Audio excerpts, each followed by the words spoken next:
कि अभी आपने एक सवाल करा है कि भाई इंडिया से हमको जान लेनी चाहिए नहीं लेनी चाहिए। वो बड़ा दंगे वाला देखिए, बहुत गैस मेरे पास है, अगर बिजनेसमैन मैं एक दुकान खोल के बैठा हूँ और अगर मेरे पास एक कस्टमर आएगा तो मैं उसका रंग नजम मजहब या उसकी कौमियत नहीं पूछूंगा।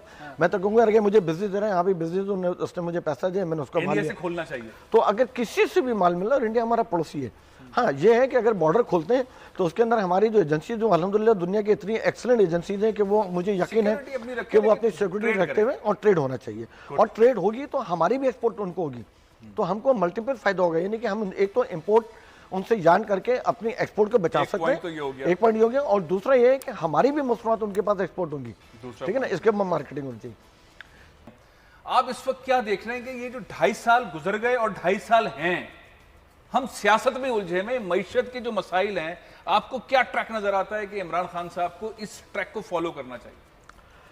देखिए, एक बात तो ये तय है कि गुजरे हैं, इसके अंदर एक बात बड़ी वाजिया नज़र आई है कि जो मौजूदा गवर्नमेंट है या जो मौजूदा सेटअप है वो किसी भी हाल में मईशत की बहाली के अंदर सिंसियर है। और एक बात तय है कि इस 2.5 साल में उनके जो भी फैसले रहे उससे ये महसूस हुआ है, बहुत अरसे के बाद महसूस हुआ है कि वो वाकई में सिंसियर हैं, कि वो एक्सपोर्ट को भी बढ़ाना चाहते हैं और वो सनतकारों को एक बैकअप भी देना चाहते हैं।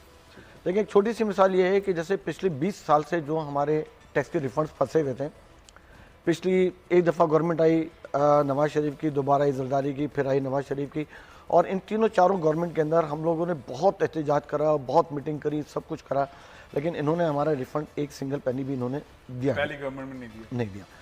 इन्होंने आने के बाद रिफंड देना शुरू कर दिया। साथ में इन्होंने सेल टैक्स के रिजल्ट का, सेल टैक्स के रिटर्न का एक ऐसा बेहतरीन तरीक़ेकार बना दिया कि जिसके अंदर आप ऑनलाइन जाके अपना टैक्स को रिटर्न को भरें और ऑनलाइन रियल टाइम में आपके पैसे आपके अकाउंट में आ जाएंगे, जहाँ पे करप्शन खत्म हो गई। ठीक है ना, बहुत अच्छा एकदम है। और अंदर 2.5 साल के अंदर जैसे आप कह रहे हैं कि क्या कदम होने चाहिए, जो हो रहे हैं ना उसको तो है, लेकिन मेरा फोकस जो हो रहे हैं वो कंटिन्यू रहे, वो तो कंटिन्यू है, लेकिन अंदर 2.5 साल में इनको क्या करना चाहिए ना, उसके लिए मैं आपको जरूर कहूंगा कि 2-4 तजावीज़ मैं आपके तहत जरूर देना चाहूंगा। नंबर 1 तो ये कि अभी आपने एक सवाल करा है कि भाई इंडिया से हमको जान लेनी चाहिए नहीं लेनी चाहिए। वो बड़ा दंगे वाला देखिए, बहुत गैस मेरे पास है, अगर बिजनेसमैन मैं एक दुकान खोल के बैठा हूँ और अगर मेरे पास एक कस्टमर आएगा तो मैं उसका रंग नजम मजहब या उसकी कौमियत नहीं पूछूंगा। मैं तो कहूंगा अगर मुझे बिजनेस दे रहे हैं, यहाँ भी बिजनेस, उसने मुझे पैसा दिया, मैंने उसका माल से खोलना चाहिए। तो अगर किसी से भी माल मिला, और इंडिया हमारा पड़ोसी है। हाँ, ये है कि अगर बॉर्डर खोलते हैं तो उसके अंदर हमारी जो एजेंसी, जो अल्हम्दुलिल्लाह दुनिया की इतनी एक्सीलेंट एजेंसीज हैं कि वो मुझे यकीन है कि वो अपनी सिक्योरिटी रखते हुए और ट्रेड होना चाहिए। और ट्रेड होगी तो हमारी भी एक्सपोर्ट उनको होगी, तो हमको मल्टीपल फायदा होगा। यानी कि हम एक तो इम्पोर्ट उनसे जान करके अपनी एक्सपोर्ट को बचा सकते हैं, एक पॉइंट ये हो गया। और दूसरा ये है कि हमारी भी मसनूआत उनके पास एक्सपोर्ट होंगी, ठीक है ना, इसके मार्केटिंग होनी चाहिए। तीसरा जो है, देखें कि एक्सपोर्ट की बातें, मतलब जितनी भी पिछली गवर्नमेंट थी और ये गवर्नमेंट भी एक्सपोर्ट की बात कर रही है और ये गवर्नमेंट मुझे सिंसियर भी नजर आ रही है, लेकिन अभी तक अगर आप देखें तो जो आपके मुल्क में पॉलिसी है वो 5 सेक्टर की पॉलिसी है, एक्सपोर्ट की पॉलिसी नहीं है। ठीक है, 5 सेक्टर में इन्होंने अभी जो फाल है वो एक टेक्सटाइल का सेक्टर फाल है, एक सेक्टर जो है वो लेदर का थोड़ा बहुत फाल है, और बाकी एक के अंदर जो आपके सर्जिकल आइटम्स हुआ करते थे, स्पोर्ट्स गुड हुआ करती थी, वो तमाम सेक्टर जो है इस वक्त आपके फाल नहीं है। तो मेरे हिसाब से जो आपकी एक्सपोर्ट की पॉलिसी आनी चाहिए वो 5 सेक्टर की पॉलिसी नहीं आनी चाहिए, वो आपकी एक्सपोर्ट पॉलिसी आनी चाहिए ओवरऑल। मिसाल के तौर पर मैं आपको बताऊं कि मैं पैकेजिंग एक्सपोर्ट कर रहा हूं और मैं दुनिया के 16 मुल्कों में केएफसी को पैकेजिंग एक्सपोर्ट कर रहा हूं, ठीक है, लेकिन मैं उस 5 सेक्टर में नहीं आता। तो जो गवर्नमेंट ने मराद दी हुई है दूसरे सेक्टर्स को, वो मुझे मैसर नहीं है। ओवरऑल एक्सपोर्ट पॉलिसी आनी चाहिए, एक्सपोर्ट पॉलिसी आनी चाहिए कि कोई एक बंदा भी अगर 1 रुपए की भी एक्सपोर्ट कर रहा है ना तो उसको वो मराद हासिल होनी चाहिए और गवर्नमेंट का उसका फोकस होना चाहिए। और उसके बाद उनको बुला के, एक मैं आपको और बताऊंगा कि गवर्नमेंट अभी क्या करती है कि एसोसिएशन के लोगों को बुलाती है और उनसे मशवरा करती है और कहती है जी आप हमको मशवरा दें कि हमको क्या करना चाहिए।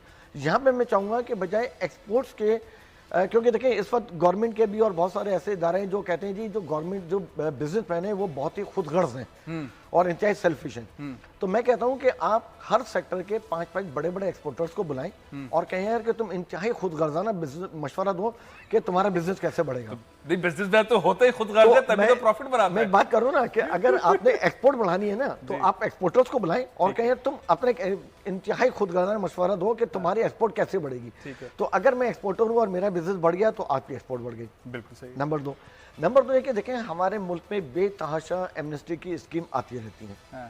ठीक है। अच्छा, ये सारी चीज़ें जो मैं आपको बता रहा हूँ, आजकल आई हुई कंस्ट्रक्शन की इंडस्ट्री के अंदर मैं आपको बता रहा हूँ, ये जितनी वह चीज़ें मैं आपको बता रहा हूँ, ये सारी हमारे थिंक टैंक का हिस्सा है और ये हमारे थिंक टैंक ने इन चीज़ों को एक्सप्लोर करा है। ठीक है। देखें हम हर 2 साल 3 साल के बाद एक स्कीम आती है कि जी ठीक है, आपके जितने पैसे बाहर गए हुए हैं आप वो पैसों को बाहर ले आएँ और आप 5% पैसा दे दें तो आपका पैसा वाइट हो जाएगा, ठीक है। आप स्कीम लेके आए, जरूर लेके आए एमनेस्टी स्कीम, लेकिन एमनेस्टी स्कीम ऐसी लेके नहीं आए कि आपने 5% दे दिया और आपका पैसा वाइट हो गया और गवर्नमेंट को एक दफा 5% मिल गया और उसके बाद वो बंदा जो है अगर वो पैसा लाने के बाद अगर वो प्रॉपर्टी में डाल देता है तो इसका मतलब है कि दोबारा ब्लैक मनी को जनरेट कर रहा है। अगर वो पैसा लाके उसके अंदर डाल देता है अपना कहीं से ब्लैक से व्हाइट, फिर व्हाइट, फिर ब्लैक, फिर व्हाइट, ये उसके लिए एमनेस्टी स्कीम ये ऐसी दें कि जो एमनेस्टी स्कीम लेके आएगा और जो इंडस्ट्री लगाएगा तो अगर उसने 15 आदमियों को रोजगार देगा तो उसके इतने पैसे वाइट हो गए, अगर उसने 30 लोगों को रोजगार दिया तो उसके इतने पैसे वाइट हो गए, अगर उसने 3000 लोगों को फॉर्मूला है, बहुत बड़ा अगर उसने 3000 लोगों को रोजगार दिया तो दोस्तों आपने पाकिस्तानी मीडिया के इस वीडियो को देखा। इसमें इन्होंने 2-3 बातें उठाई है। एक तो इन्होंने कहा है कि इंडिया और पाकिस्तान के जो रिलेशनशिप है उसमें सुधार होना चाहिए और इंडिया और पाकिस्तान को आपस में जो एक दूसरे के साथ व्यापार फिर से जोड़ना चाहिए, जो कि एक अच्छी बात है। अगर इंडिया और पाकिस्तान एक दूसरे के साथ अपना जो बिजनेस फिर से शुरू करेंगे तो इससे दोनों देशों को फ़ायदा होगा, इंडिया को भी फ़ायदा होगा और पाकिस्तान को भी फ़ायदा होगा। क्योंकि आज की डेट में चाइना इंडिया और पाकिस्तान दोनों का दुश्मन देश है। देखने को तो पाकिस्तान का दोस्त लगता है, बट उसने जो पाकिस्तान की हालत करके रखी है, जो पाकिस्तान को पिछले 5-7 साल में उसने जो पाकिस्तान को गरीबी और बेरोजगारी की दलदल में धकेला है, वो पाकिस्तानियों को पूछ कर देखना चाहिए। पाकिस्तान की हालत दिखाई देती हुई है कि पाकिस्तान की जो चाइना ने कितनी मंदी हालत कर दी है और उसको कर्जे में कितना डुबो दिया है। इंडिया के साथ तो चाइना दुश्मनी निभाता ही निभाता है, पाकिस्तान के साथ भी दोस्ती करके का खंजर है गद्दारी का, वो उनकी बखी में खोपता है। तो चाइना दोनों का दुश्मन है, इसलिए पाकिस्तान और इंडिया को दोनों एक साथ आते हैं तो इसमें दोनों देशों का फ़ायदा होगा। इंडिया और पाकिस्तान की दोस्ती होनी चाहिए, बट ये दोस्ती क्यों नहीं हो रही, क्यों नहीं हो सकती? इसके पीछे का जो सबसे बड़ा कारण है वो है कश्मीर। पाकिस्तान कश्मीर का मोह नहीं त्यागता और इंडिया के साथ अपनी जो दुश्मनी है वो ख़त्म नहीं करता और इसी के चलते जो पाकिस्तान के हालत इतने मंदे हो चुके हैं वो इसी के कारण है, क्योंकि इंडिया के साथ पाकिस्तान की दुश्मनी है और जितने भी देश इंडिया के मित्र देश है वो पाकिस्तान को मुँह नहीं लगाते। चाहे आप इजराइल की बात कर लीजिए, अफ़गानिस्तान की बात कर लीजिए, बांग्लादेश की बात कर लीजिए, चाहे आप रशिया की बात कीजिए, अब अमेरिका ने पाकिस्तान को लात मार दी है। तो यही कारण है, अब सऊदी अरब तो यूएई ने भी पाकिस्तान से किनारा कर लिया है। तो सभी के सभी देश जो देश है, बड़े देश हैं, वो पाकिस्तान से किनारा करते जा रहे हैं और पाकिस्तानी निवेश की बात करते हैं कि पाकिस्तान के अंदर निवेश कैसे होगा। जैसे ये पाकिस्तानी मीडिया वाली बातें कर रहे हैं कि पाकिस्तान को ये फैसले लेने चाहिए, पाकिस्तान को वो फैसले लेने चाहिए। चाहे पाकिस्तान की गवर्नमेंट कोई भी फैसला ले ले, जब तक पाकिस्तान के इंडिया के साथ संबंध नहीं सुधरते, जब तक पाकिस्तान इंडिया के साथ अपनी जो दुश्मनी है उनको नहीं कम करता, तब तक पाकिस्तान का कुछ नहीं हो सकता, चाहे वो कितने भी बड़े फैसले ले ले। क्योंकि जो देश इंडिया के साथ व्यापार करता है, जो देश इंडिया के साथ दोस्ती निभाता है, वो पाकिस्तान की तरफ कभी नहीं जा सकता, क्योंकि उनको पता है कि अगर पाकिस्तान की तरफ जाएंगे तो इंडिया के साथ उनकी जो दूरी बढ़ जाएगी। तो इंडिया के साथ कोई भी देश अपनी दूरी नहीं बढ़ाना चाहता, क्योंकि इंडिया के अंदर एक बड़ी मार्केट है और एक बड़ी सैनिक शक्ति है। तो इसी के चलते जो पाकिस्तान की इंडिया के साथ दुश्मनी है, उसी के चलते पाकिस्तान की जो ये हालत होती है। चाहे पाकिस्तान की गवर्नमेंट अच्छे फैसले ले या बुरे ले, बट पाकिस्तान का जो रिजल्ट है वो बुरा ही आने वाला है।